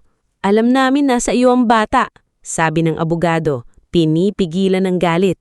Pakawalan mo siya, pag-usapan natin ang dokumento. Tumingin si Ravel kay Nico, pagkatapos ay kay Tiberio. Mukhang mabilis silang nakaamoy. Sabihin mo dadalhin nila lahat, bulong ni Tiberio. Ngumiti si Ravel. Dalhin ni Caspian ang lahat ng original documents, walang pulis. Kapag nakita kong may kasama siya, hindi nyo na makikita ang bata. Narinig iyon ni Caspian mula sa kabilang linya. Kumuyom ang kamao niya, pero nanatili silang kalmado. Habang nakikipag-usap si Attorney Belmoro, nakapasok na sa likod ang 2 pulis kasama ang isang tanod. Sa loob, napansin ni Nico ang munting galaw sa sirang bahagi ng pader. May aninong gumalaw. Pinilit niyang huwag tumingin doon. Pinikit niya ang mata at umubo ng malakas upang matakpan ng mahinang ingay. Nag-iinarte ka? Tanong ni Zorion. Nahihilo lang po ako, sagot ni Nico. Lumapit si Zorion, ngulit sa sandali iyon, bumukas ang likod na pinto. Pulis! Walang gagalaw! Nagkagulo ang lahat. Sinubukang tumakbo ang 2 tauhan, pero sinalubong sila ng mga tanod sa labas. Si Zorion ay napaatras at natumba sa kahon. Si Tiberio naman ay sumigaw na wala raw siyang kinalaman, kahit siya ang unang nagtangkang tumakbo palabas. Si Ravel, mabilis ang isip, hinablot si Nico at itinulak sa harap niya. Lumayo kayo! Sigaw niya. Akala niyo tapos na ito? Doon pumasok si Caspian mula sa harap ng bodega kasama si Sergeant Halcon. Ravel, sabi ni Caspian, pilit pinatatag ang boses. Ako ang kailangan mo, pakawalan mo ang bata. Ngumiti si Ravel. Kahanga-hanga, ang anak ng mekanikong akala mo bayani. Mas bayani siya kaysa sa pamilyang yumaman sa nakaw. Nagbago ang mukha ni Ravel. Wala kang alam. Alam ko na takot ka, kasi kung walang kasalanan ng pamilya mo, hindi mo kailangang manunog ng bodega, hindi mo kailangang gumawa ng peking dokumento, at lalong hindi mo kailangang mandukot ng bata. Saglit na lumuwag ang hawak ni Ravel kay Nico dahil sa galit. Iyon ang sandaling hinintay ng pulis. Mabilis na sumugod si Sergeant Halcon habang si Caspian ay hinila si Nico palayo. Bumagsak silang 2 sa sahig pero mahigpit na hinakap ni Caspian ang bata. Kuya, hikbi ni Nico. Nandito ako, ligtas ka na. Nang kapkapan si Nico sa labas, siya mismo ang nagtanggal ng sapatos at inilabas ang memory card mula sa loob ng medyas. Hindi ko po binigay, tinago ko po. Yinakap siya ni Caspian ng mahigpit. Matapang ka, Nico, pero mula ngayon, hindi mo na kailangang maging matapang mag-isa. Ang memory card ay agad na ibinigay kay Attorney Belmoro at sa pulis. Kinabukasan, sa tulong ng forensic expert na kakilala ni Mireya, nabuksan ang laman nito. Nandoon ang scanned copies ng lumang ledger ng kumpanya ni Aurelio Fuentebuela, mga resibo ng iligal na paglipat ng ari-arian sa pangalan ng pamilya Monteclaro, at isang audio recording ng dating tauhan ni Severino Monteclaro na umaming inutusan silang itago ang ilang ebidensya matagos ang kahina-hinahang aksidente ni Aurelio. Hindi iyon buong sagutan sa lahat, pero sapat iyon para muling buksan ng kaso, kasuhan si Ravel at ipakita sa korte na may matagal ng sistemang panloloko ang pamilya Monteclaro. Ilang linggo matapos mailigtas si Nico, ginanap ang public hearing sa munisipyo ng San Gerardo. Puno ang balwagan. Nandoon ang mga residente, ang mga apprentice, ang mga driver, ang mga dating customer ni Donato at mga reporter mula sa probinsya. Nasa unahan si Caspian, katabi sina Liora, Mireya, Attorney Belmoro, Mang Oreo, Aling Sabel, Nico at Kapitana Danica. Sa kabilang panig nakaupo sina Ravel, Tiberio, Zorion at Maristela, kasama ang kanilang abogado. Wala na ang yabang sa mukha nila. Si Zorion ay iwasang tingin, si Tiberio ay putlang-putla, si Maristela naman na minsang nagpa-interview para siraan si Caspian, ngayon ay tahimik at naninginig. Tumayo si Caspian nang tawagin siya. Caspian Villarreal. Sabi ng opisyal, ano ang masasabi mo tungkol sa paratang na ang ama mong si Donato ay nagnakaw ng kayamanan ni Aurelio Fuentebela? Humina ng malalim si Caspian. Tumingin siya sa lumang litrato ni Donato at Aurelio na inilagay bilang bahagi ng ebidensya. Pagkatapos ay tumingin siya sa mga tao. Buong buhay ko po, panimula niya. Ang alam ko sa ama ko ay isa siyang simpleng mekaniko. Hindi kami mayaman, madalas kaming kapusin, madalas kaming pagtawanan. Nung namatay siya, lumang talyer at lumang kotse lang ang akala ng lahat na iniwan niya sa akin. Pero habang lumalabas ang katotohanan, naintindihan ko na hindi pala kahirapan ang pinakamabigat niyang pinasan, kundi ang lihim na pinorotektahan niya para hindi mapunta sa maling kamay ang ipinagkatiwala sa kanya. Tahimik ang buong bulwagan. Hindi perpekto ang ama ko. Pagpapatuloy ni Caspian. Nasaktan ako dahil hindi niya sinabi ang lahat. Pero ngayon, alam kong ginawa niya iyon hindi para angkinin ng hindi kanya, kundi para iligtas ako at ang pamilyang Fuentebella mula sa mga taong kayang sirain ang buhay ng iba para sa pera. Tumayo si Mireya at nagsalita rin. Bilang apo ni Aurelio Fuentebella, sabi niya, tinatanggap kong si Donato Villarreal ay hindi nagnakaw sa aming pamilya. Sa halip, siya ang huling taong nag-ingat sa katotohanang ipinagkait sa amin sa loob ng maraming taon. Pagkatapos ay inilabas ni Liora ang Certified Municipal Records, lumang permit logs, kopya ng notary entries at timeline na nagpapatunay na peke ang dokumentong ginawa ni Tiberio at Zorion. Si Attorney Belmoro naman ang nagpakita ng legal trust papers. Ang memory card ay iniharap ng pulis bilang ebidensya sa kasong kriminal. Sinubukan pang magsalita ni Ravel. Lahat ng ito ay manipulasyon, sigaw niya. Gusto lang nilang agawin ang pangalan ng pamilya ko. Ngunit hindi na siya pinaniwalaan. Masyadong marami na ang ebidensya. Masyadong malinaw na ang takot niya ay hindi takot ng inosente, kundi takot ng taong nahuli. Pagkatapos ng hearing, formal na inaresto si Ravel Monteclaro sa mga tasong may kaugnayan sa kidnapping, arson, falsification, obstruction at conspiracy to conceal evidence. Si Tiberio at Zorion ay kinasuhan din sa paggawa at paggamit ng peking dokumento. Si Maristela, bagamat hindi agad ikinulong, napilitang humarap sa publiko at bawiin ang lahat ng paninirang sinabi laban kay Donato at Caspian. Sa harap ng mga tao, nanginginig siyang nagsalita. Caspian, nagkamali ako. Pinili ko manira dahil sa inggit at takot. Humihingi ako ng tawad. Tahimik siyang tinignan ni Caspian. Hindi madaling magpatawad, hindi madaling kalimutan ang mga gabing nagutom sila, ang mga araw na tinawag siyang walang mararating, at ang mga panahong mismong pamilya niya ang unang tumalikod. Pero ayaw niyang gawing kulungan ng galit. Hindi ko makakalimutan agad, sagot niya, pero hindi ko rin hahayaang kainin ako ng galit. Harapin ninyo ang batas, doon tayo magsimula. Lumipas ang mga buwan. Ang kasong iniwan ni Aurelio Fuentebella ay tuluyang binuksan sa mas mataas na korte. Ang ilang ari-ariang napatunayang nakuha sa pandaraya ay ibinalik sa pamilyang Fuentebella. Ang bahagi ng trust na para sa pamilya ni Donato ay nanatili kay Caspian, ngunit mas maingat at mas malinaw na ang lahat. Si Caspian at Mireya ay gumawa ng kasunduan. Isang bahagi ng naibalik na yaman ay gagamitin para sa scholarship ng mahihirap na kabataan sa automotive, technical training, at legal education para sa mga pamilyang walang kakayahan na lumaban sa mayayamang mapang-abuso. Lumaki ang Donato Motor Restoration. Hindi ito naging ordinaryong negosyo lamang, naging training center ito. May classroom na sa likod, may safety area, may maliit na library na may manuals, lumang libro at computer.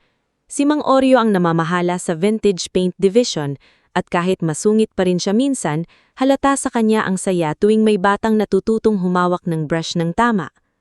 Hindi puro kinis ang sukatan ng pintura, dapat may puso rin. Pero wag niyong sobrahan, baka maging sermon na. Si Aling Sabel naman ay nakapagpatayo ng mas malaking karinderiya sa tabi ng talyer. Tinawag niya itong Sabel's Lugaw at Pag-asa. Tuwing umaga, may libreng almusal para sa 5 scholar na pinakamadaling dumating. Si Nico ay opisyal ng scholar ni Caspian.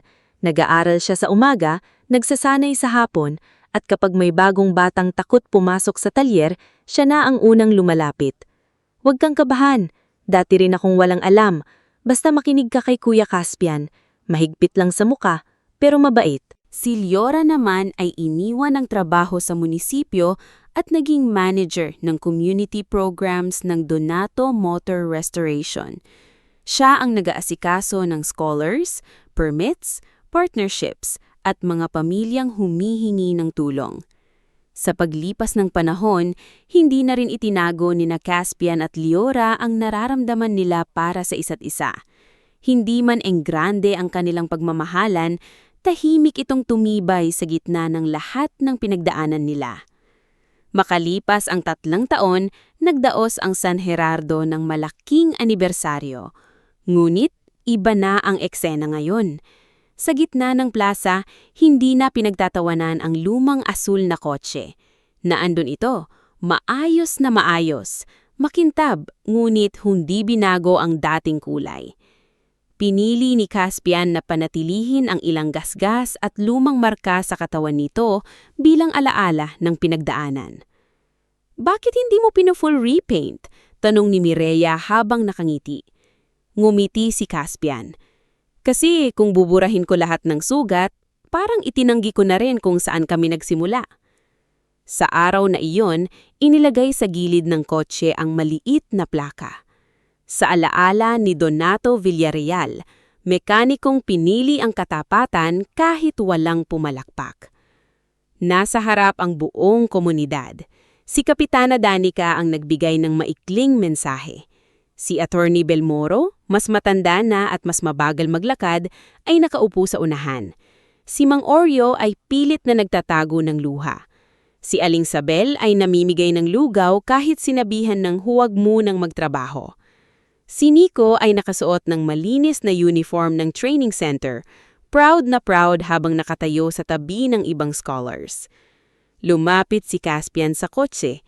Hinawakan niya ang manibela. Sa passenger seat, umupo si Liora.